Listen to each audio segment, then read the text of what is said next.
to The Pulse. I'm Bill Anderson, and this is our new show. We're going to be here every Monday. They built us this cool new studio. I'm excited about this. This show is going to be about talking to people, hearing about their experiences, giving you the chance to interact with them as well. Some of you may know that radio is my background, so I've always wanted to do this, be able to have these types of discussions, and I look forward to doing that with you every single week. The other interesting thing for me is, and some of you may know, that this show actually is launching on the anniversary of the passing of my father, who passed a year ago due to COVID. So when we decided that we were going to launch a show, I only wanted one person to be our first guest. Not only is she extremely talented and someone I wanted to talk to and someone I believe you would want to hear from, but she also was one of my father's dear friends. And so I couldn't think of doing this without Iyanla Vanzant, who joins us now. Iyanla, how are you? I'm blessed. I'm so glad to be with you. And I can't believe it's been a year. Yeah. I can't believe I don't know. Well, you know, your father introduced me to media. I was a criminal defense attorney, and he put me on the radio and trained me, taught me, most of all, believed in me and supported me. Those were the two things. Your dad always believed in who I was, what I was doing, and always in any way he could supported me. So I am honored to be with you. I know this may sound cliche, but he would be so proud of you today. One of the things that was important to him was using your voice for good. Yes. That was one of the things that he talked about. And we're in an era in media where the controversy, the negativity, the challenging seems to be the thing that will skyrocket your career. That was never you, and you haven't gone down that path. How do you stay off of that? Well, you know, I've always lived intentionally. So even when I did radio with your dad, I remember his theme song, "Wake Up Everybody, No More Sleeping in Bed." Teddy Pendergrass. But I've always been intentional. See, I'm not a media personality. I have no interest in doing media. What I always wanted to do was reach the largest number of people with the least amount of effort to bring a message of healing and strength and empowerment. So if it's not about healing, strength, and empowerment, and if I don't have an intention for a message or a skill or a tool that I want to share, I don't need to be in front of a camera or in front of a microphone. And I think that you know, one of the biggest drugs, I think the first most addictive drug for the human being is control. Yeah. And the second most addictive drug is fame. Everybody wants to be famous. It's a drug, literally. And people will do anything. And in this age of social media and you know, TikTok and Tick and all of these other people can get on and become famous at the lowest common denominator. I've been blessed to interact with some pretty important and influential people, you being one of them. And I remember all of the stories that people share with me and the advice. I don't know if you remember, but this was years ago, and you came on the radio show with me. And I was like, Iyanla, I want a show. I want to do TV. I want to grow. And you said to me, don't just want to do TV, want to do something that you believe in, something that is your message and not your face on somebody else's message. Yeah. And you've been through that as well, where you had to kind of follow your path, not somebody else's. Yeah. When I did my first TV show well, I'll leave them alone. I won't call them out. Throwing shade. Right.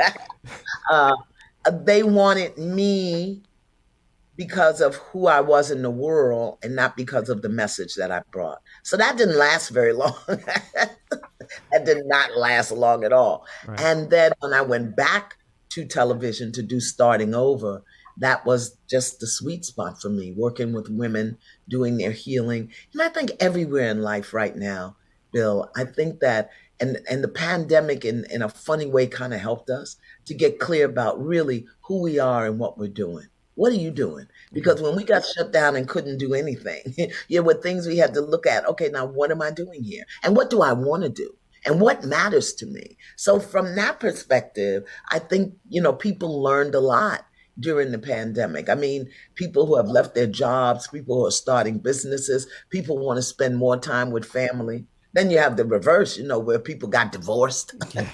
You were doing this work, the Yeah. life coaching, the helping people through their discussions before this was a thing.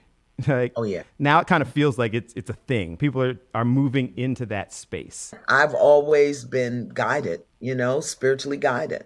And when I was told to walk away from my law practice, I did. And I didn't know what I was going to do. And I met your dad, and he put me on the radio. And I started really understanding what my gift was and what my passion was. And it was really to alleviate suffering. People suffer, particularly people of color. We suffer under things that are beneath the truth of who we are. Poverty is beneath the truth of who we are. Violence is beneath the truth of who we are. Self-deprecation is beneath the truth of who we are. And looking at my own life, there were so many lessons that I learned through my own suffering that nobody was talking about. Authentic sharing. Again, Yeah. that's not one of the things that is the path to success, certainly in media right now. And you shared and share things that are hard. You're helping fix other people's lives, but you've been through it. Is it hard to be that open and honest about the fact that the person who helps so many other people sometimes needs the help? I remember one of my teachers, he said, if you could be anything in the water, in anything in the world, what would you be? And I said, I thought about it. And then, like most students, when they get asked a question, they want to get the right answer. I said, I want to be a chicken. He said, a chicken. Why a chicken? I said, because everybody loves chicken. Everybody, they could fry me, bake me, boil me. He said, yeah, but you'd be dead. He said, if I could be anything in the world, I want to be a cool glass of water where you can see right through me all the time. That way there's never anything anybody could do to spill my value. I said, there you go right there. Wow. So I've always endeavored to be a clear glass of water. Let me tell it before you dig it up and spill it. So you tell it, you put it out there, and then people want to spin it. But you've been okay kind of facing that. You know why? The truth doesn't need any defense. I talk about things that are in alignment with my purpose. My purpose is to alleviate suffering. My purpose is to elevate the consciousness of community. You don't need to know how many pairs of shoes I have to elevate your consciousness. So I talk about my learnings, my experiences, my challenges, so that I can support you in moving through the same thing. I don't just talk about nobody knows who I'm dating if I'm dating. They don't know what I drink. They don't know what church I belong to. That's not the stuff I talk about. So it's easy to be transparent and authentic when you're speaking the truth and it's in alignment with your intention and your purpose. I was talking to somebody this morning, and I told them that you were coming on and how it mattered to me that you were on as the first show because of the relationship with my father. And I said to them that in a lot of ways, I feel like he's guiding my life now, even more than he did when he was alive. And he was actively involved in the day-to-day of my life. But it feels like now he's kind of steering me, and I'm sitting in a studio that represents so many things that he stood for. You believe in that, and that kind of pulling you and guiding you. Well, it's not what I believe, it's what's real. Okay. It's energy. And, imagine your DNA came from his DNA. And who you are as Billy. And so would he call you Billy? You're allowed. I watched him. I saw how he was with you and your brother and your sister. So the energy never dies. I feel like people are sitting in on us reflecting in a reunion, but that's okay. I do want to ask about, there's so much. There's, 19 books. It's 19 now, right? 10 New York Times bestsellers. Six. I wish it was 10, but it's Yeah. only six. Well, we're going to speak it into existence. So 10 New York Times bestsellers. You've made it clear that level of success wasn't your goal. Yeah. But do you feel like you've reached your success? Oh, no, absolutely not. Because people are still suffering. So as long as there are people who are suffering and struggling, as long as there are children being abused, as long as there are women who are being beaten, as long as there are men who are still incarcerated because they don't understand the power of their being, no, I'm not successful. My work isn't over. So is that a huge response? That seems like an even bigger responsibility. Well, no, because I'm not invested in the outcome. My job is to give you the information. What you do with it is your business. My job is to drink water and mind my business. I give you the information, I drink my water, I mind my business. What you do with it. But what I do know about the power of love and the power of the human mind is that if you plant the seeds with enough love, those seeds will get watered and they'll grow. I may never see the result of people that I talk to, and I may never see all the people that I talk to. I'm just planting seeds. It's their job to till the soil and take care of the crop. Another person who used to be on the radio while we were there, and they used to say, people see my glory, but they don't know the story. Yes. They don't know everything that's going on behind the scenes and what have you. Is that okay? No, it's a funny thing about being a public person. People will put you up on a pedestal, and when you disappoint them or they're disappointed or they judge you, they'll tear you down. So I've been really, really clear about never getting up on the pedestal. You can't put me on no pedestal. That's why I still do my own laundry and buy my own groceries and walk around with no security. That's why I'm in Walmart, because they have the most economical laundry detergent. And when I'm in Walmart getting laundry detergent, I'm not trying to solve your problem. And when I'm in the supermarket trying to find the biggest chicken wing that has the fewest feathers on it, I don't need to talk to you. I have real clear boundaries, because if I let people put me up on the pedestal, they give me the glory and they discount my story. And my grandmother washed too many floors and scrubbed too many toilets and cooked for too many white folk for me to let somebody else dismiss or disintegrate my story. I won't do that. You can't ask, what are you doing next? Because that kind of implies that you're not doing something this minute. But so, what's now, or what's as you continue your purpose? Right now I'm quilting. That's my love. I'm making quilts. I am restructuring the body line masterpiece. I'm teaching online. So I don't know what's next, and I don't have to know, because when I was guiding my life, Billy, I married the same man twice. Yeah. Yeah. No more. I married the same one twice. That did not turn out well for me. So I'm not trying to guide and govern my life. So I don't know. I won't be on the pole, and I won't be. Wow. How'd we get there? we went all through. You don't have those kind of surprises, yeah, because I'm trying to teach people geriatric twerking.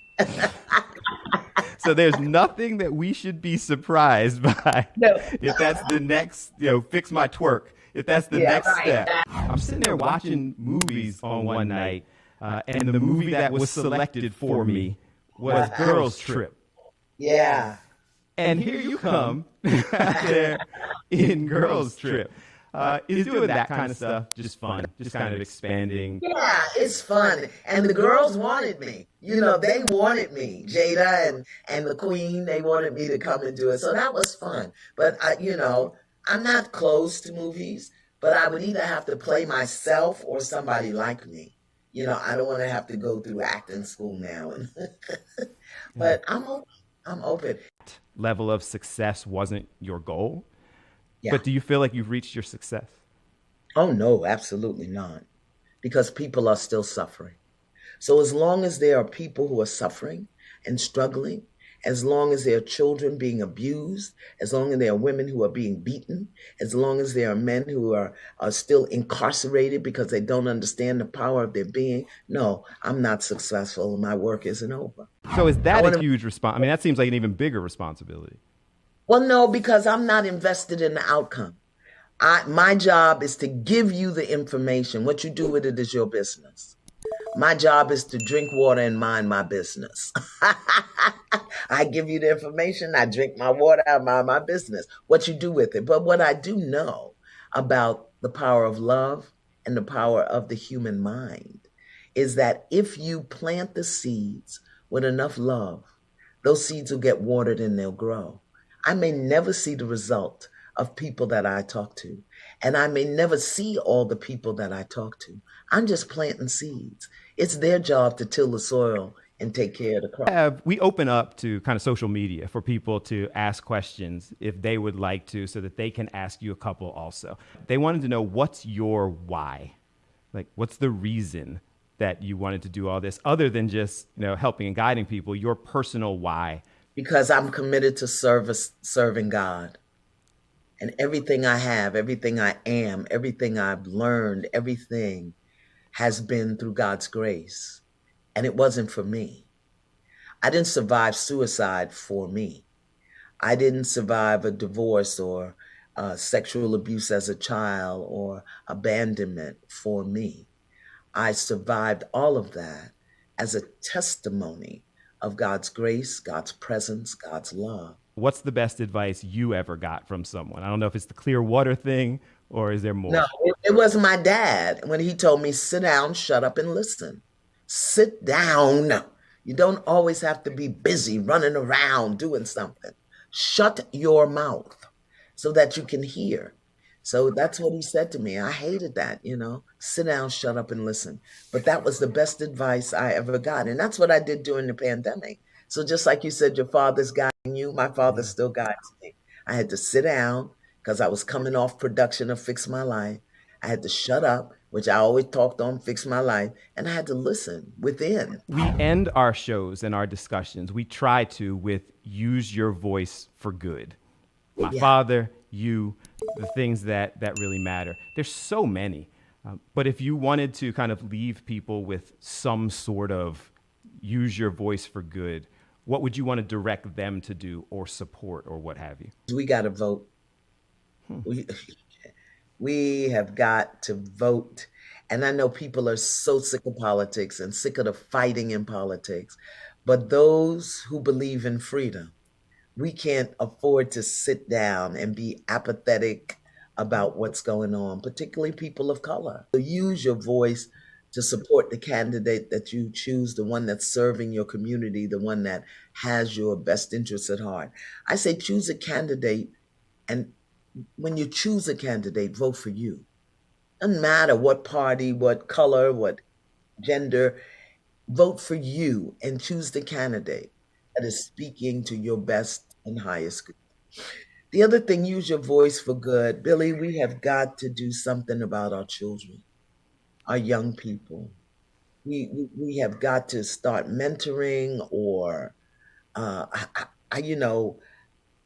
I've got grandchildren in their 20s and I've got one that's 4. So, I got the whole spectrum of it. They're teaching me a whole new language.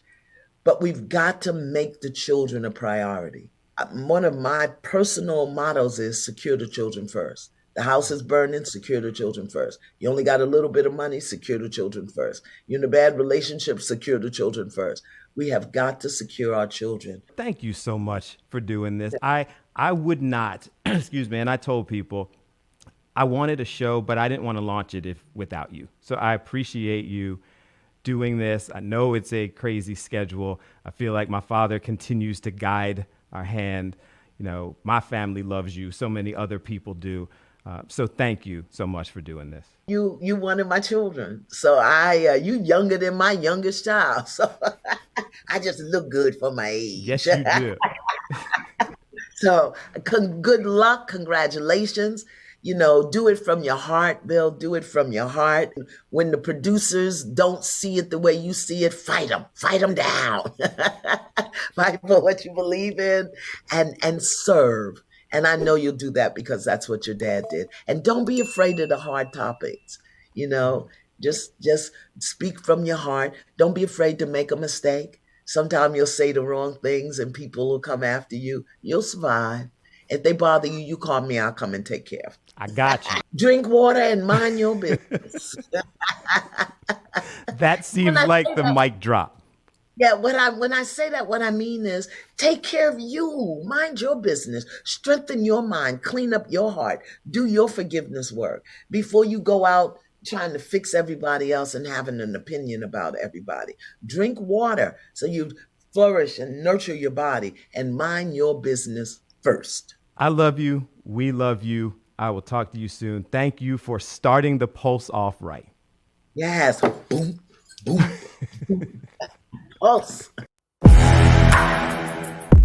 Thank you so much for watching The Pulse, the first show, we hope, of so many more, and hope you'll watch us again next week. Thank you so much, Iyanla, for spending some time with us. And that was just what we had the opportunity to air. If you wanted to hear more, there is an entire podcast, unedited, raw, the entire discussion I had with Iyanla Vanzant. So make sure you check that out on all places where podcasts are available. And thanks for watching The Pulse.